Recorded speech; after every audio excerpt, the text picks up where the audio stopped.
আমরা যে কাজগুলো গত 2 বছর ধরে করেছি, গত 3-4 বছর ধরে করেছি, গত 2 বছর ধরে আমাদের পেমেন্ট বন্ধ, আমি আগেই বললাম। এক্ষেত্রে বিভিন্ন রকমের দপ্তর বিভিন্ন রকমের ইনভেস্টিগেশন টিম পাঠাচ্ছে। তো ইঞ্জিনিয়ারদের টিম বেশ কয়েকটা এসে ঘুরে গেছে, সেন্ট্রাল টিমও 109টা টিম এসে আমাদের রাজ্যে ঘুরে গেছে। এখন শোনা যাচ্ছে এই রিসেন্টলি আমরা আমাদের একটি ইনভেস্টিগেশন হয়ে গেল, সেখানে আমাদের রেজাল্ট অত্যন্ত ভালো, যারা এসেছিলেন তারা অত্যন্ত স্যাটিসফাইড।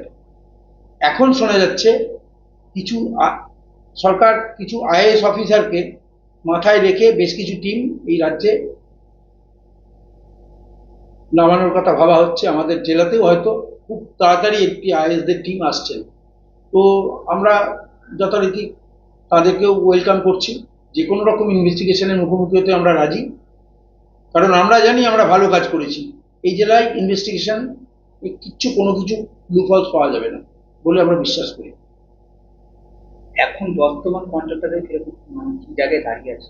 খুব খারাপ জায়গায় দাঁড়িয়েছে, অত্যন্ত খারাপ জায়গায় দাঁড়িয়েছে। বিশেষ করে এই দপ্তরের ক্ষেত্রে বলি আপনাকে, খুবই খারাপ জায়গায় দাঁড়িয়ে আছে।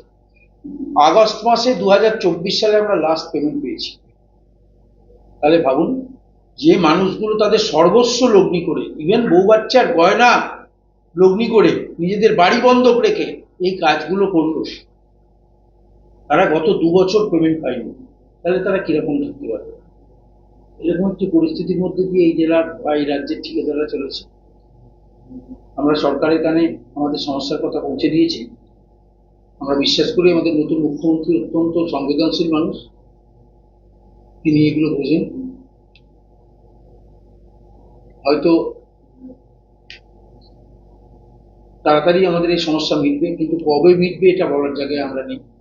যত তাড়াতাড়ি মেটে ততই ভালোই মানুষগুলোর জন্য। খুব সমস্যার মধ্যে আছে, ভীষণ সমস্যার মধ্যে আছে। পরিবার নিয়ে শুধু আমরা নই, আমাদের সাথে প্রচুর মানুষ জড়িয়ে আছেন। আমাদের পরিবার, আমাদের যারা কাজ করেন তাদের পরিবার, আমাদের যারা সাপ্লায়ার তাদের পরিবার, এই সমস্ত নিয়ে প্রত্যক্ষ পরোক্ষভাবে লক্ষ লক্ষ মানুষ এই পেশার সাথে জড়িয়ে। সেই মানুষগুলোর দিকে তাকালে সারা রাজ্যে কয়েক লক্ষ মানুষ এই সমস্যার সাথে জড়িয়ে আছে। খুব তাড়াতাড়ি তাদেরকে থেকে বেরোনো দরকার। আমরা বিশ্বাস করি সরকার নিশ্চয়ই ব্যাপারে যথোচিত পদক্ষেপ নেবে। এ নিয়ে আমাদের লড়াই শুধু জেলা সংগঠন না, আমাদের রাজ্য সংগঠনও এই নিয়ে দীর্ঘদিন ধরে লড়াই করে চলেছে। পশ্চিমবঙ্গ সরকারের বিভিন্ন দপ্তরের পূর্ত সড়ক থেকে শুরু করে, জনস্বাস্থ্য কারিগরি থেকে শুরু করে, সোশ্যাল সেক্টর সহ আরও যে সমস্ত দপ্তর আছে, সব দপ্তরেই গত বেশ কয়েক বছর ধরেই পেমেন্টের অবস্থা খুব খারাপ। আপনারা জানেন যে এই পেশার মানুষগুলো আমাদের মতো এই সমস্যা সংকুল জেলায়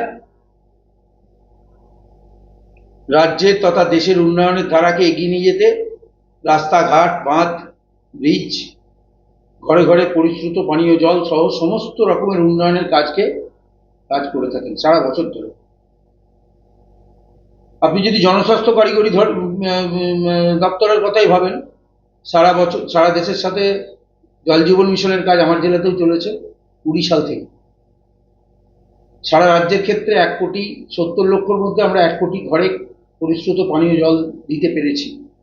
কিন্তু যে কোনো কারণেই হোক 24 সালের আগস্ট মাসের পর থেকে সারা রাজ্যের ঠিকাদাররা তাদের প্রাপ্য পাওনা এই দপ্তর থেকে পাননি। এই মুহূর্তে গোটা রাজ্যের ক্ষেত্রে পাওনা প্রায় 7,000 কোটি টাকা, শুধু জল জীবন মিশনের ক্ষেত্রে। এছাড়া বিভিন্ন স্টেট ফান্ডের টাকা আছে, সে টাকা পাননি।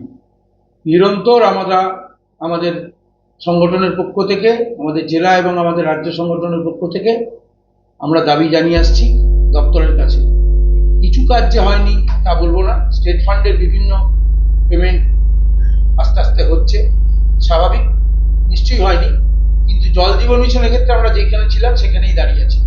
বিভিন্ন রকম প্রসেস চলেছে। আপনারা জানেন এর মধ্যে গত মে মাসে রাজ্যে সরকার পরিবর্তন হয়েছে। আমরা নতুন সরকারের কাছেও আমাদের দাবি জানিয়েছি। আমরা অত্যন্ত আশাবাদী।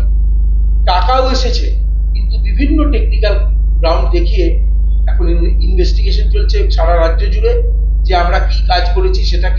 সেটাতে 109টা সেন্ট্রাল টিম ইনভেস্টিগেশন করে যাওয়ার পরেও আমাদের ঠিকাদারদের আরও পরীক্ষার সম্মুখীন হতে হচ্ছে। এই মুহূর্তেও আমাদের জেলায় বিভিন্ন অন্য জেলা থেকে ইঞ্জিনিয়াররা এসে, তথাকথিত যারা বিশেষজ্ঞ তারা এসে ইনভেস্টিগেশন করছেন। সারা রাজ্যেই এটা হচ্ছে। বলা হচ্ছে এটার পরে আমাদের পেমেন্ট পাওয়া সম্ভব হবে। আমরা জানি না কোথায় দাঁড়িয়ে আছি, কিন্তু নতুন সরকার এসছে। আমাদের মুখ্যমন্ত্রী অত্যন্ত সংবেদনশীল মানুষ, তিনি আমাদের সমস্যাগুলো বোঝেন। আমরা তাকেও চিঠি করেছি। আমরা বিশ্বাস করি খুব তাড়াতাড়ি এই সমস্যার সমাধান হবে। হয়তো পুজোর আগের মধ্যে আমরা পেমেন্ট পেতে চলেছি, এটা আমরা বিশ্বাস করি। যদি হয় এই মানুষগুলো বাঁচবে, কারণ যদি না হয়, ইতিমধ্যে প্রায় 25 জন মানুষ আমাদের ছেড়ে চলে গেছে। কারণ এই কাজ করতে গিয়ে আমরা আমাদের সর্বস্ব লগ্নি করেছি। ব্যাংক থেকে লোক নিই, আমাদের প্রাইভেট লোক নিই, আমাদের বাড়ি ঘর সমস্ত কিছু বন্ধক দিয়ে টাকা নিয়ে আমরা এই কাজগুলো করেছি। 2 বছরের বেশি সময় হয়ে গেল, মানুষগুলো পাইনি। তো এই লড়াই চলছে একদিকে জনস্বাস্থ্যকারী বলতে। পূর্ত দপ্তরের ক্ষেত্রেও বিভিন্ন পেমেন্ট আমরা পাবো। আপনারা জানেন বর্ষার সময় সারা রাজ্যের রাস্তা ভেঙে গেছে। সেই রাস্তাগুলোর ছাড়ানোর কথা চলছে। ইরিগেশনেও আমাদের সেই রকম অবস্থা। সব মিলিয়ে এই পেশা আমাদের নতুন সরকারের কাছে অত্যন্ত আমরা আশাবাদী যে এই সমস্যাগুলো উত্তরণের পথ আমরা পাবো। আমাদের কাছে যা খবর, মাননীয় মুখ্যমন্ত্রী এই বিষয়গুলো সম্পর্কে অত্যন্ত ওয়াকিবহাল। তিনি বিষয়গুলো নিয়ে খুব গভীরভাবে ভাবছেন। আমাদের কাছে যেটুকুন খবর, তাতে এই মাসেই হয়তো তিনি আমাদের সাথে বসতে চলেছেন। আমরা আবার তাকে সরাসরি আমাদের সমস্যার কথা জানাবো। আমরা বিশ্বাস করি তার হস্তক্ষেপে এই রাজ্যের এই পেশার মানুষগুলো আগামী দিনে সুধীরের আগামী দিনে ভালো সময়ের জন্য ভালো সময় দেখা পাবে, আমরা বিশ্বাস করি। সেগুলো নিয়েই তো সমস্যা। সরকার আসে, সরকার যায়, কন্ট্রাক্টররা তাদের কাজ করবে, সরকার তার নিজের মতো দেবে। ইতিমধ্যে সরকার চেঞ্জ হয়েছে, তো আমরা বিশ্বাস করি আমরা সেই টাকা পাবো, কারণ আমরা ন্যায্য কাজ করেছি। দেরি হলেও, অনেক দেরি হয়ে গেছে। প্রচুর মানুষ খুব কষ্টের মধ্যে জীবনযাপন করছেন। বিভিন্ন দপ্তরে বহু দিনের টাকা বাকি, তারা লড়াই করছেন। আমরা সেই তাদের কষ্টের কথা, তাদের সমস্যার কথা সরকারকে জানিয়েছি। আমরা বিশ্বাস করি যে আমরা তাড়াতাড়ি কিছু ভালো পথ দিতে হবে। আপনার নামটা বলুন। আমার নাম শুভ্রশান্তি সিনহা। আমি এই মুহূর্তে এখানকার সাধারণ সম্পাদক এই জেলা, এবং আমাদের ফেডারেশন অফ কন্ট্রাক্টরস অ্যাসোসিয়েশন রাজ্যের আমি সাধারণ সম্পাদক।